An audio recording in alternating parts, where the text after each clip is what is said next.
All right, welcome back everyone to another Thursday night conversation sponsored by our Next Steps Ministry. Today we are going to talk about some mental health. With me, I have Joe Wilson, a marriage and family therapist. I am your host, Harifa Hendrickson. I have my master's in psychology and I'm currently working on my PhD again in psychology, hoping to finish in the next 2 years. But I'll let Joe tell a little bit about himself since he'll be telling us some good tips and we'll have some good conversation. What's up, everybody? I'm Joseph Wilson. As some of you guys may know, I am a marriage and family therapist. I do primarily family therapy and do work with adolescents. It's my mission and my calling to help bring families back together. I also do a lot of relationship kind of stuff as well. So I'm here. I'm excited. Yes. So let's get into it. I think we're in a weird time right now. Obviously the coronavirus is going on and it has caused a lot of sudden changes and people have had to make transitions, at the drop of a hat that pertain to just them, work life, personal life, a lot of changes. So, what I think people are wondering, like, what can they do to reduce their stress in this time?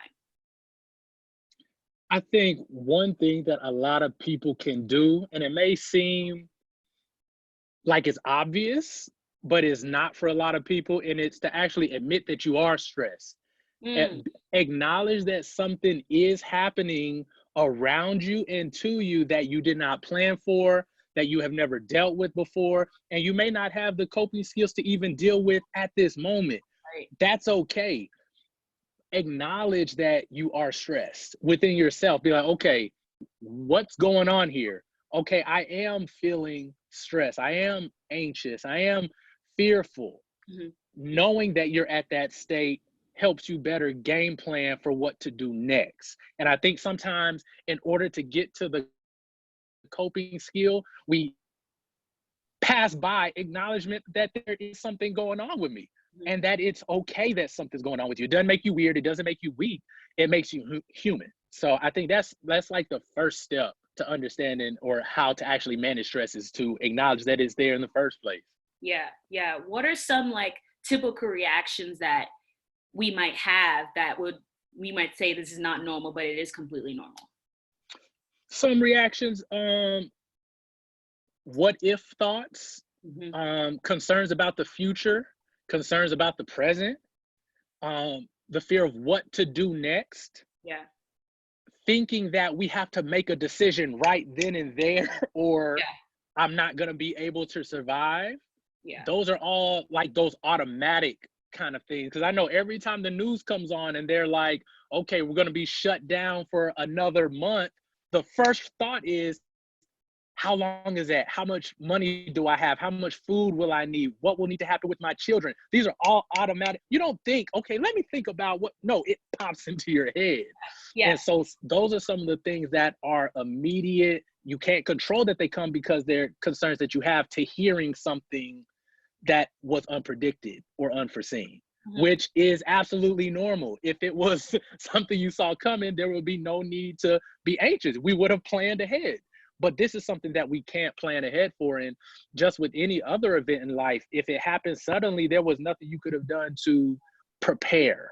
So understanding that you may not know what to do and you may not have a plan, but that's normal given the circumstance. Right. When I think about it, I think like catastrophizing, where it just kind of, and then trying to get as much information as we can. And I hear a lot of thread text messages about, my mom has a friend that works at the Pentagon and they said that we're going to be shut down in the next 48 to 72 hours.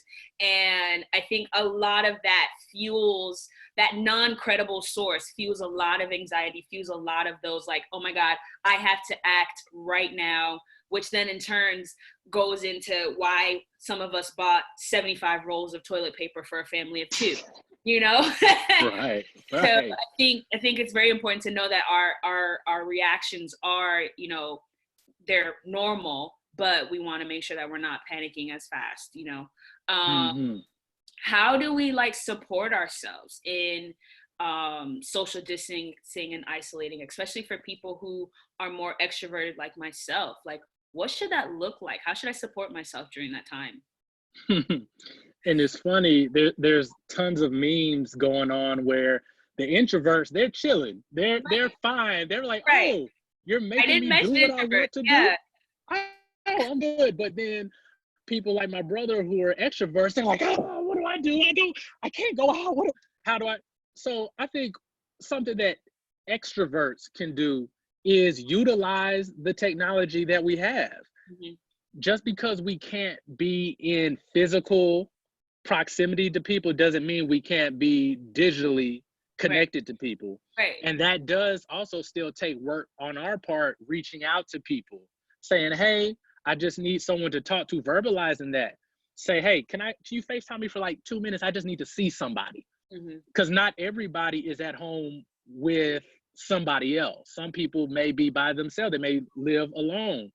So as an extrovert, someone who likes to be around people, or just someone who needs human contact, utilizing technology, there are plenty of apps going around. We have our cell phones. Like we can go to Tahiti, we can go to Jamaica, we can go to anywhere through our cell phones. Yeah. Why not put ourselves in connection with people that we can be connected with, or people that we used to see or value? So I think utilizing technology, and it's almost funny because we've almost been thrust into this lifestyle of having to use technology as our main form of contact and communication. So why not use it to the utmost of our ability? Right. So I think calling somebody still works. Video chat works. Even if someone has a different type of device, there are Google apps that you can download that can connect you with people of different platforms. So I think that's one way. Also, I mean, I know we're social distancing, so you can still be outside and see people from a distance. Hmm. I know a lot of people are going to the parks or just getting out of the house. Sometimes just seeing people move also helps. You don't have to be all up on them in their space, but walking around your neighborhood, there's plenty of people out walking various places, but keeping your distance can also be a way to like say, okay, I see other people. People are still moving, people are still operating. Maybe that can help a little bit as well. Right. So I want to kind of go back to your point about social media, and should I be nervous about how much social media and screen time I'm intaking with this?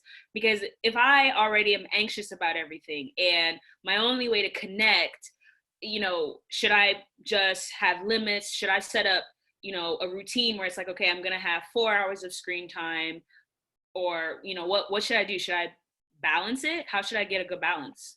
What's crazy is I feel like we're in this information loop, Yeah. like where we'll be on the TV, we'll see something, we'll cut it off, we'll go somewhere else, we'll get on our cell phones, then we'll move on to the computer, and then we'll head over to Netflix, and then by the time that's all done, it's time for the 5 o'clock update on the news, and so we're doing that whole thing Right. 24/7. And I think sometimes we have to break away from consumption of media to Mhm. have some level of sanity.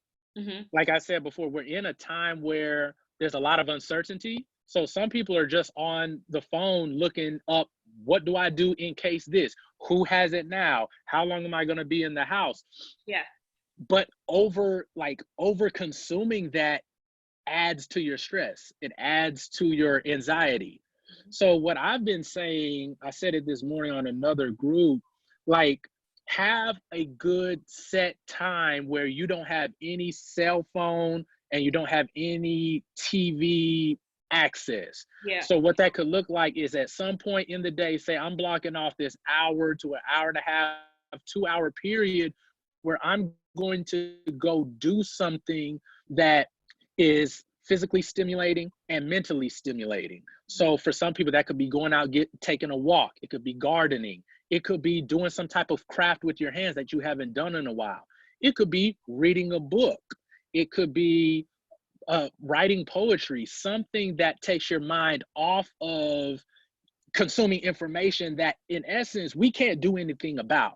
And we get to a point sometimes where our brain takes in so much information, and when it realizes it can't do anything about all this stuff that is happening, it starts panicking. It's like, okay, so what do I need to, so to break that, do something that you can be in control of.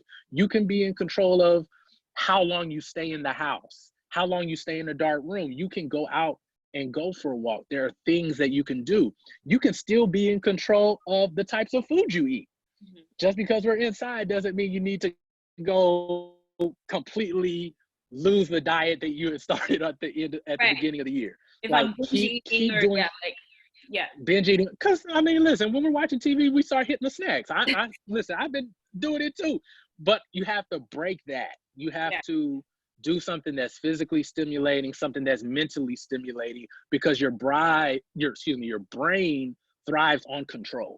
It likes to know it's in control. And when it's in control, you can start to think more clearly. Instead of being in a reactive mode, this is a proactive solution to all the stuff that's happening. Do something that your body will appreciate, something that your mental health will appreciate. And sometimes that is having a set time. It's almost like doing a fast. Say, hey, from 12 to 2, I'm not going to get on my cell phone. I'm not going to engage in the news. I'm just going to be present, be in real life for the moment. So I think that's something you can do. Yeah. So essentially, like if we're kind of making these small changes, then we're more likely to increase our productivity, to feel better by the end of the day, if we're controlling more smaller things that we can control. And that way we're producing better, more effective results. All right. Right. That makes sense. Definitely. So in that sense, like kind of shifting towards having that like increasing productivity, how can I help others like in my household? If I'm a family of 4, how can I help them to manage getting through this emotionally, especially for children who may have questions about what's going on? What's some of the best ways in which I can help to have that conversation with my family? So I think when discussing any type of major change, I think it's beneficial to be very candid and open about what's happening. Don't hide the fact that things are happening and that life is going to change. But also, it doesn't have to be a doom and gloom type of conversation. You can use pictures to explain what's going on. You can use whatever it is. You could draw a board and draw a virus and say, hey, this is what's kind of happening, and kind of put it down to whatever level your children or family members are in. I think the main thing is giving people information, keeping people in the know, letting children know that, hey, today things are this way, tomorrow they may not be like that.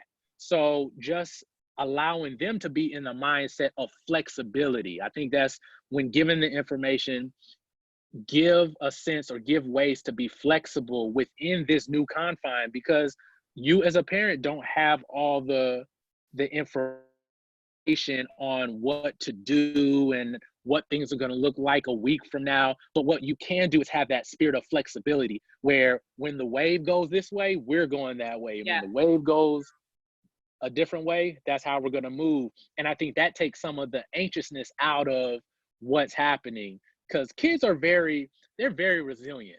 They are very adaptive, and they can handle the conversation about what's going on.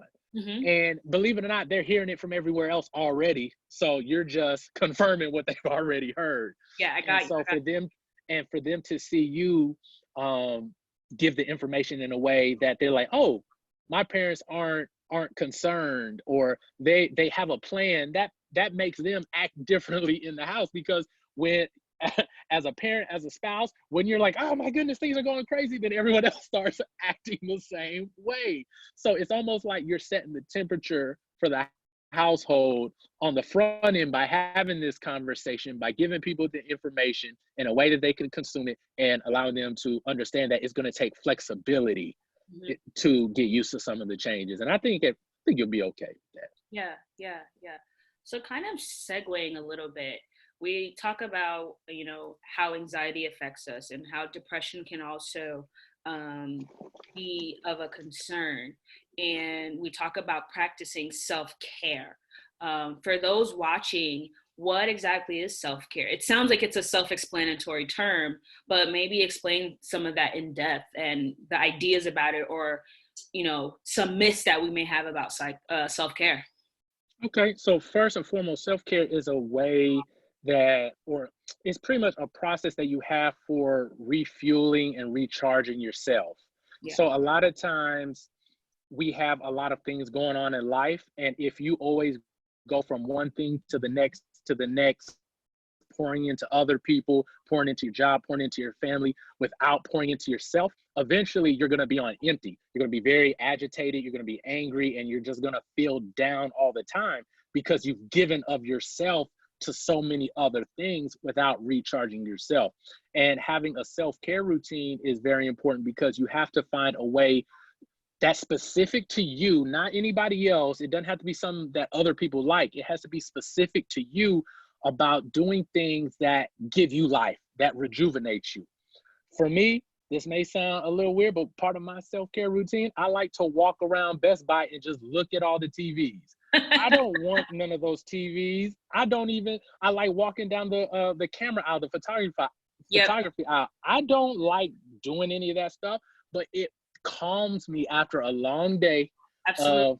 of dealing with people to bring myself back down, to calm myself. I don't know what it is about just walking through there. For some people, it may be painting, it may be writing, whatever it is that allows you to get back to your positive state of being that refuels you. That's what you need to do. And you have to do it on a regular basis. Yeah. Once a month does not cut it. You can't just take one day and think that, okay, I'm going to be full off of doing this thing one time.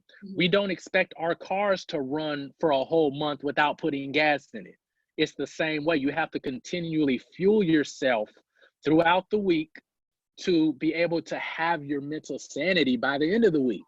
Mm-hmm. Some days are rougher than others. You may have to initiate that self-care routine multiple times within a week. Mm-hmm. You just have to understand and kind of gauge within yourself, how often do I need to recharge? You know how many trips you can go to work and back before you have to fill up. So how long can you go throughout the week before you have to fill up again? Mm-hmm. And pretty much self-care is a way that allows you to do that. Yeah, taking accountability for yourself. So even though I have this routine of, okay, I'm doing this thing here, you know, whatever, you know, fills me back up once a month, but I'm here stuck in the house till April 15th now, I think. What are some things that I can do like right now? Can I start something? Can I start a new hobby? Should I clean my house? Should I declutter? I don't know. What are some? I don't know. Listen, all of those can be good. Listen, spring is here. If you need to reorganize some things, I think this is another good time for people to catch up on things that they haven't been able to do.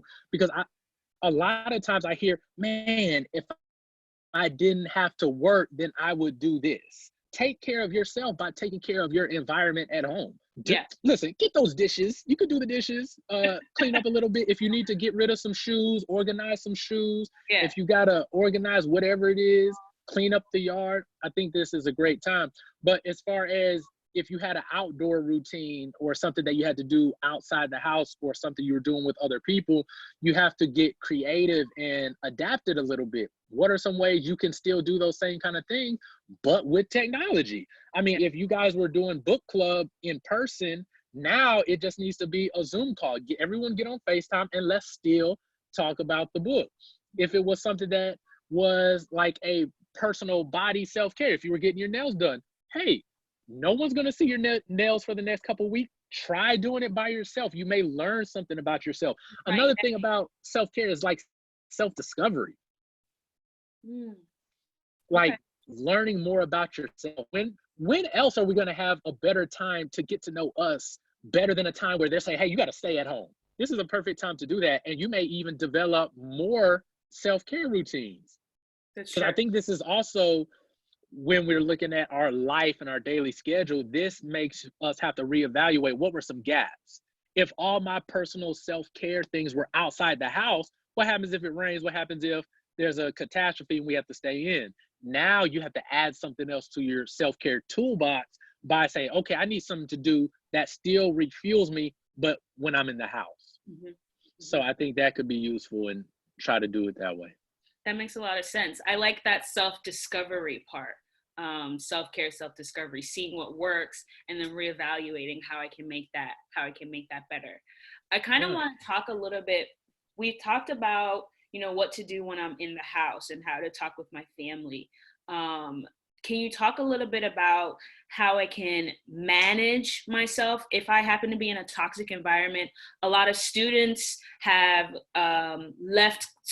left school abruptly, and they may use college as a sanctuary, to get away from home environments that aren't as either safe or even toxic. So what can I do as maybe a student listening to this if I'm in a toxic environment at home and I'm seen as a child and my parent is, less than less than friendly or favorable at the moment? What can I do to help to manage my own, stress and anxiety that may come from that so that I can feel safe and comfortable during this time?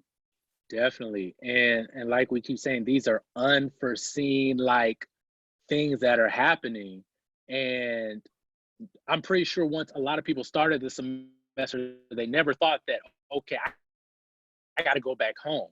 Right. And So I knew quickly. a lot of people when I was in college who used school as like respite. It was like a way to get away from all the stuff that they were going on or that was going on at home. And so I think one of the major tools or major things that people can do who are going back to maybe toxic environment is coming up with supports that you can reach out to that are outside the family. You may not be able to go get your own place right away, but sometimes talking and connecting with somebody who will be positive, who will at least hear you out and be like, man, yeah, that does suck. They are treating you like that.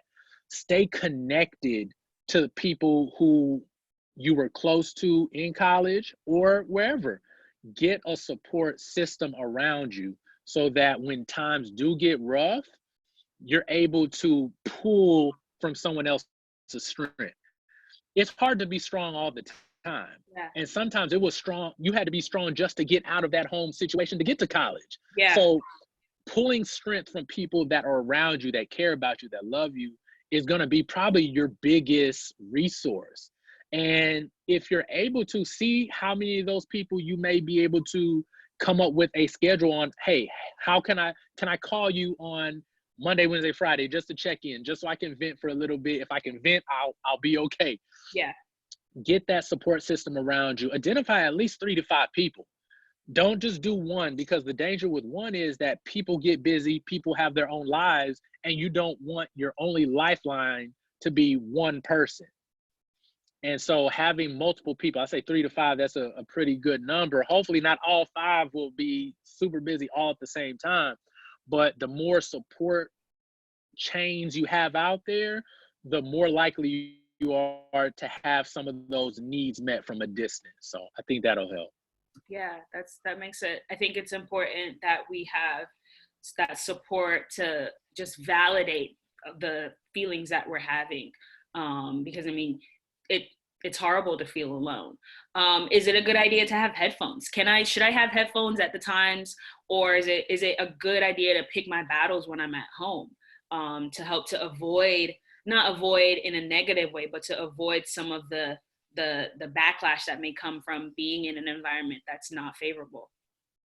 Yeah, because you do have to, I didn't hit on that. You do have to still live there. We don't know how long you're going to Yeah. be there. So don't, picking your battles is very, very wise, because you have to live with the consequences of what you say and do from the time you say and do them. And Yeah. especially with this time period where you can't, oh, I'm just going to go out of the house. You can't do that.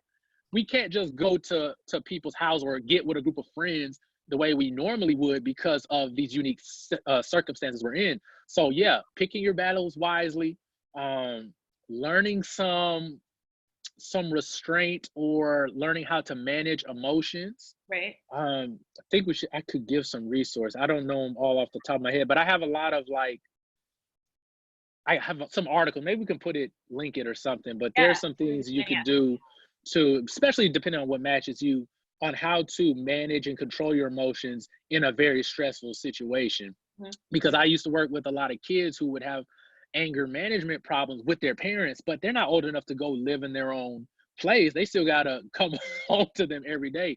And so I think being able to have tools and resources on how to manage your emotions, but also having a plan for,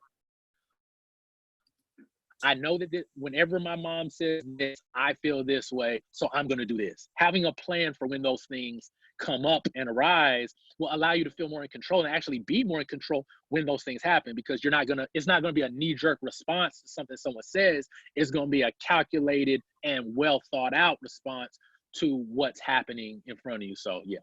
Yeah, definitely. That's a good idea. Good. So I think one of the things that come to mind, just wrapping everything up, I think what we highlight is that we can still, in this time of uncertainty, can still learn a lot about ourselves and about others around us. And we may discover new things.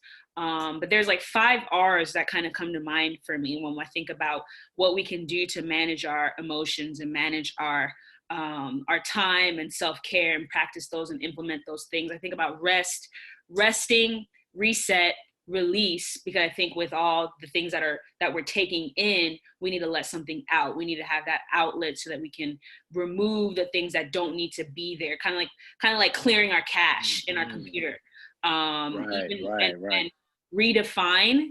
I think of that when, maybe we might come out of this with this new skill or with this new sense of owning our space, that we're able to adapt to certain situations, and we've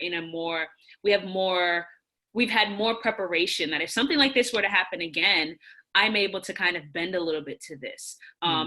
It's no longer a new thing for me.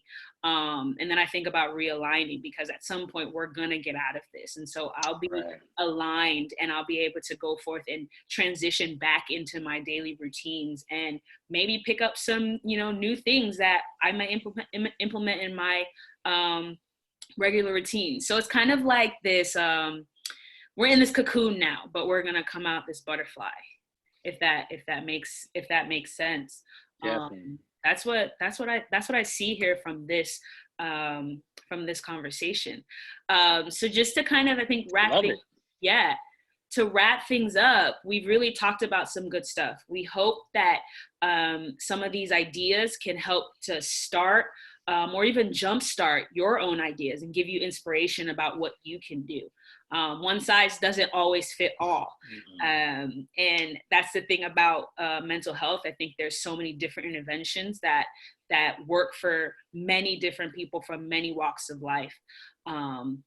So you find what works for you. And I think knowing that you're never alone, like we need each other right now more than ever. And so we'll get through this. So I want to thank you, Joe, for coming on, having this conversation with us. Oh, no problem. Anytime. Yes. This was fun. Yes. So we will, this is going to air, and then we will tune in on Thursday. I think Thursday at 7 p.m.